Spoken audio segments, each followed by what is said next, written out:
ఈ యొక్క ఆలయము ఎంతో ప్రసిద్ధి చెందినటువంటి ఆలయం. అది ఏ విధంగా అంటే గత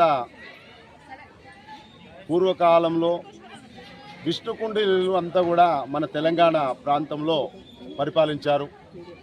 ఆ సమయంలో ఉన్నటువంటి విగ్రహము అది ఏ విధంగా అయిందో తెలియదు. భూస్థాపితమైందా లేదా స్వామివారే వచ్చాడా తెలియదు. విష్ణుకుండిలో మన కాలంలో ప్రతిదానికి కూడా ఆ విగ్రహానికి శంకు చక్రాలు అనేటువంటివి ఉంటాయి. అటువంటి విగ్రహమే అది. దాంట్లో స్వయంభూ ఎందుకైందంటే దానిపైన మొత్తం కూడా పుట్ట. ఇక్కడ 4-5 ఇళ్ళు మాత్రమే ఉండే. అప్పుడు ఆ 4-5 ఇళ్ళ వాళ్ళము అంతా కూడా పాలు పెరుగు పంచామృతం కూడా 2 సంవత్సరాల వరకు కూడా పూజాది కార్యక్రమాలు చేసి స్వామివారిని భక్తితో శ్రద్ధతో పైకి లేపి పునఃప్రతిష్ఠ అనేటువంటిది చేశాం.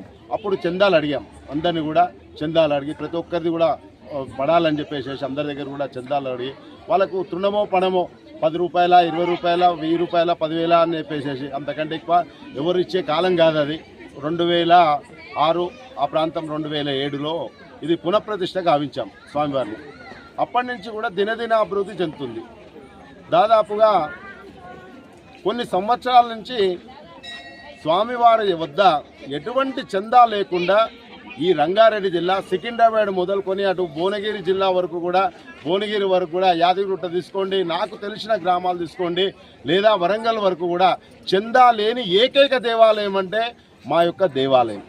ఈ యొక్క దేవాలయానికి కూడా ఎటువంటి వాళ్ళు ఉన్నారు అంటే భక్తులందరూ కూడా ఇక్కడ ఉన్న మా యొక్క సోదరిమణులు మహిళలు వాళ్ళందరూ కూడా ఏ కార్యక్రమం వచ్చినా మొన్న బాలరాముడి యొక్క ప్రతిష్ఠ అయింది అయోధ్యలో జరుగుతున్నప్పుడు ఇక్కడ దాదాపుగా 450 నదుల నీళ్ళతోని మేమందరం కూడా తీసుకొచ్చి ఆ యొక్క నది నీరుతోని స్వామివారికి పట్టాభిషేకం చేశాం. రాజారాముడు అయ్యాడు. ఇక్కడ రాజారాముడు అయ్యాడు కాబట్టే ఇంత జనం అనేటువంటిది ఇక్కడ వస్తుంది.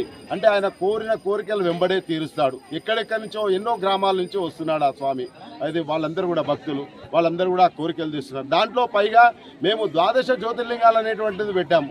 ఆ 12 జ్యోతిర్లింగాలు వృద్ధాప్యం వచ్చిన తర్వాత కూడా అయ్యో మేము పోలేకపోతున్నామంటే ఇక్కడికి వచ్చి దండం పెట్టుకుంటే చాలు. మనకు దగ్గర ప్రాంతమైనటువంటి అంటే మా చుట్టుపక్కల